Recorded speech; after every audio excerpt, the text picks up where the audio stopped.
Good morning. My name is Carolyn Everidge, and I'm the Health and Human Sciences educator for Purdue Extension in Huntington County.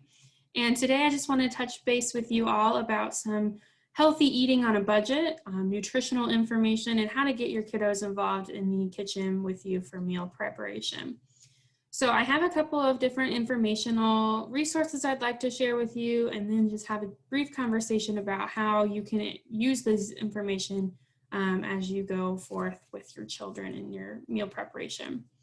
So to start, I want to touch base about having some healthier eating while on a budget. So from the ChooseMyPlate.gov website, there's a lot of great resources on there, and we're going to go through a couple of them over these next few minutes. But I want to start with talking about 10 quick tips and tricks you can try to help you eat better on a budget. So the first one is to plan. When you plan ahead, when you make your meal plan, when you make your grocery list ahead of time, you can really stretch those expensive foods like meat products and things like that into more portions, into more meals, etc. So you want to make sure you're checking what foods you already have by looking through your pantry, looking in your refrigerator, freezer, all of that. So you're not buying additional products when you already have them. So part of making a plan is making sure you're really getting the best price. So sometimes that means you have to go to 2, maybe even 3 different locations to get the various food items that you need. This could also be making sure we're looking for coupons, looking at the different sale prices. Some stores actually have loyalty cards, which give you extra points or an extra discount when you purchase certain items. All things that you should look for when making your plan, so you're making the best purchase for the best price. So even when comparing different locations or different stores, things like that, you also want to compare within a store. So if you're going to get a product, you want to make sure you're getting the best, most nutritious, least expensive product available. So looking at the different unit prices on those containers, on the shelves, making sure that you're getting the best bang for your buck, and including, sometimes that means getting a different brand than you're used to. It may be less expensive in the long run. So making sure you're looking at all of those different pieces before making your purchases. Another tip is to buy in bulk. So when we get larger containers of things, the example here on this sheet is larger containers of yogurt. If you're going to actually eat the whole container of yogurt, you're better off getting a larger one most of the time than getting several smaller containers. The same is true for looking at frozen vegetables and frozen fruits, especially when those foods are not in season. So that's the next one, making sure we're buying our produce in season. It's going to lower the cost and also help add some of the freshness. And if you're not going to use it right away, maybe buy smaller quantity of it or some that aren't quite ripe yet, so that you're not wasting it by throwing it away. There's 5 other suggestions here to help eating better on a budget. I won't go through all of them at once, but I do just want to mention that, there are some things we can do to be pretty creative with our leftovers. So if we make a large meal and we have some leftover food, how can we utilize that remaining food throughout the rest of our week? Or can we freeze it for the safe period of time? Every time we throw away food, we're throwing away our money. So try to be really creative and make sure before you're making that grocery plan that you're looking at those leftovers to see if there's anything you can make from that, and you just need 1 or 2 more things to make a meal out of it. So with that, there is a nice little grocery list template here that you can use that really breaks it down of the different fruits, the vegetables, the protein, all of the different kind of areas you'll go to in a grocery store. Every minute you're in the grocery store, you're spending more money. So trying to make sure you're getting in there, getting what you need, and getting out is going to save you money in the long run. I did this presentation a couple minutes ago with another group, and they brought up the fact that when you go when you're hungry or thirsty, you tend to spend more. That's absolutely true. So making sure that you are not hungry, making sure you've had plenty to drink before going to the grocery store will really help you in the long run to not spend as much money. There was also another comment about how taking children to the grocery store with you can sometimes be more expensive. That is also absolutely true. But sometimes we can't really avoid it. So if you are in a situation where your kids have to come to the grocery store with you, there are a couple different things you can do with them. So an example I provided was when I was a child, I was always told I could buy one thing that was less than $5, and I had to pick it before we left the grocery store. And so sometimes that meant I picked one thing from one aisle and then decided later on that this one thing was better. But having that boundary, helping your kids learn kind of about how much things cost and what are wants versus need are really great conversations to have with your youth, especially when they're just getting to that point of understanding financial concepts. So that's another way you can kind of help them learn some things about financial and also maybe some nutrition concepts, but also not breaking the bank as well. So that being said, there are some tips for specific grocery shopping items. So when we talk about creating a grocery plan list, there's another great resource. It's called Tip for Every Aisle. That's literally what it's called, and it's through the choosemyplate.gov website. So it's a really great resource that gives you a couple different ideas you can do for each of those categories. So if you notice, the different categories here are the same as what was listed on that last screen I showed you with the different food categories. So if you select one of these options, it's going to give you a couple of ideas, including pasta and rice are budget-friendly grain options, and really trying to make sure we're getting whole grains so that we can have that healthy aspect as well. And then it's also got lots of great information for the other categories as well. So I'm all about resources. I think resources are really helpful, especially because after you've listened to this, whatever you've gained from it, hopefully you'll take with you, but resources you can literally take with you at any time. So like I said, this was from choosemyplate.gov, and they have so much resources available that we're going to talk a little bit more about them here in just a minute. But before I get to that, I do want to kind of bring your attention to the MyPlate. So I'm obviously talking about MyPlate, choosemyplate.gov, but I want to make sure everyone knows what that is so that I'm not just talking about it without you understanding it. So the MyPlate is the demographic or the graphic that is provided to help us know what healthy nutrition items we need for our meal. So many years ago, there used to be a food pyramid, and then there was a different food pyramid, and now there's this MyPlate that breaks it down very concretely. Half your plate should be fruits and vegetables, and then the other half should be grains and proteins, and breaking them down a little bit. So this is just a really simple graphic that shows you exactly how much you're needing for your kids, how much your kids are needing, etc. So going off of this, though, our kids can be pretty tricky eaters.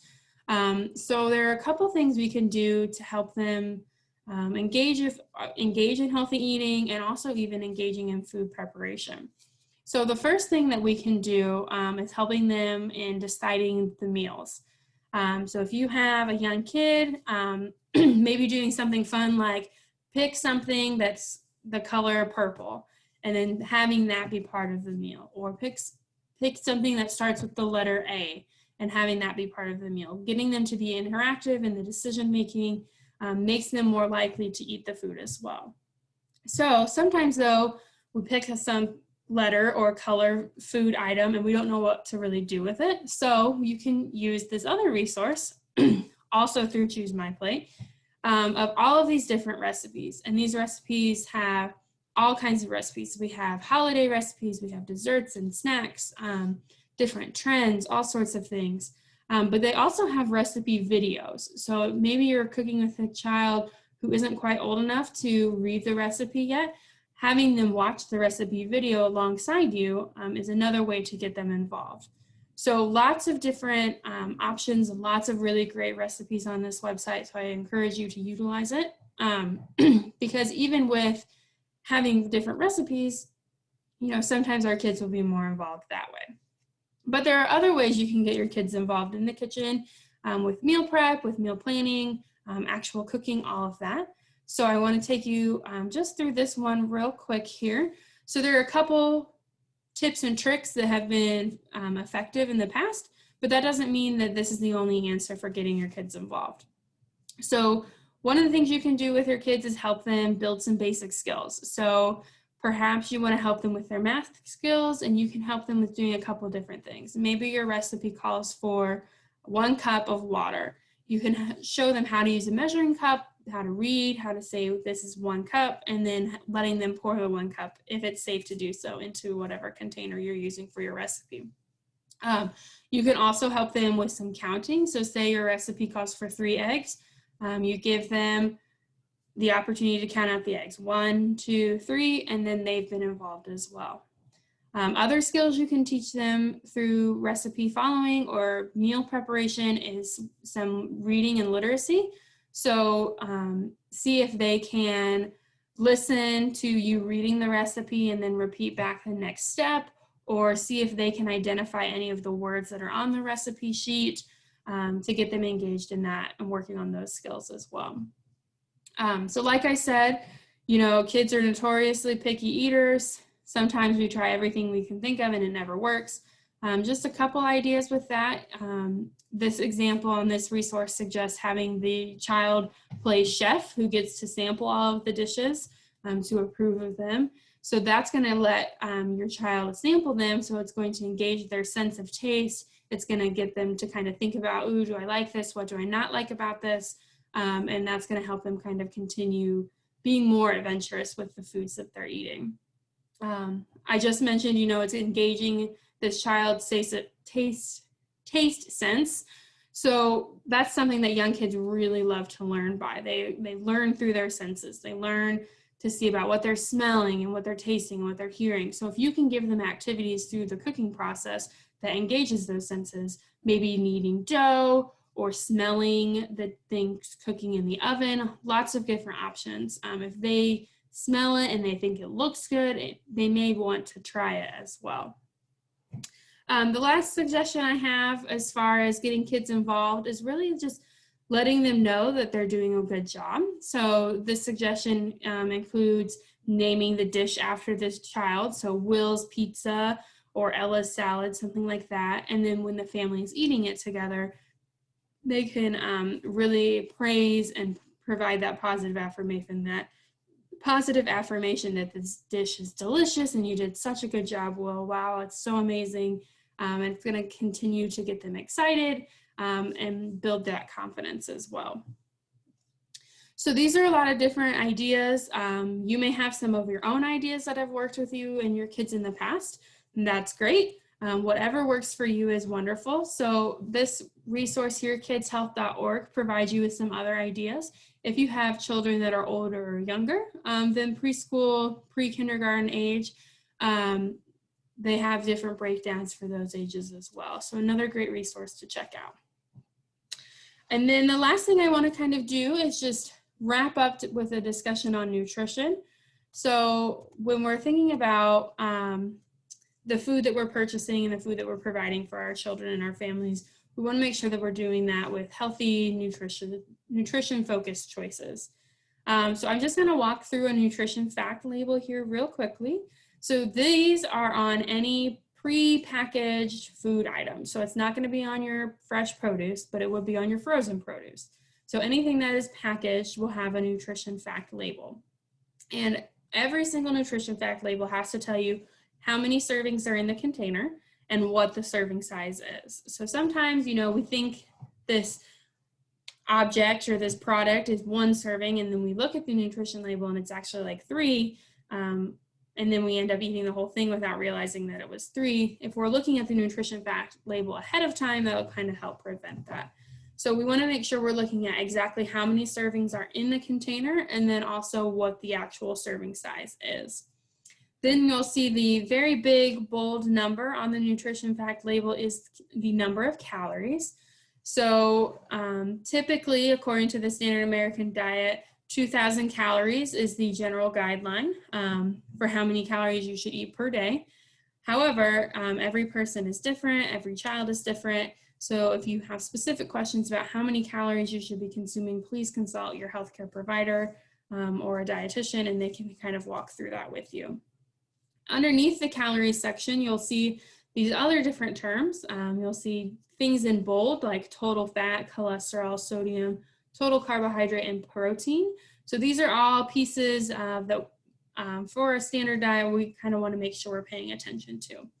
So anything that's underneath a bold item, so you'll see underneath total fat, there's saturated fat and trans fat. That means that the total fat of 4 grams on this example is made up of the things underneath it. So they spell out specifically of those 4 grams, 1.5 grams are saturated fat, just in case you ever wanted to know that information as well. As a general guideline, if your serving has 100 calories, it's normally something that's considered a moderate amount of calories. If your serving has more than 400 calories, that's typically considered high. So if you are going to have a snack and it's like 400 calories, maybe consider having half of that serving size, or even opting for a different snack that has fewer calories and more nutritional value. So the last thing I want to mention on here are the daily values. So that's the percentage points that you'll see on the right side of the nutrition fact label. And this is specifically based on 2,000 calories a day. So if you are an individual who is consuming more or less than 2,000 calories a day, this percentage number does not apply to you. It's only if you're consuming 2,000 calories a day. As a general guide, on a 2,000 calorie diet, having 5% or less is considered low, or having 20% or more is considered high. So if you ever have any questions specifically about nutrition fact labels, I'm happy to discuss that with you. But if they are personal specific, like how many calories should I be eating, please consult your healthcare provider for those specific questions. I'm happy to have any questions answered regarding this content, so feel free to reach out to me and I will be happy to discuss more with you. Thank you so much for joining us today.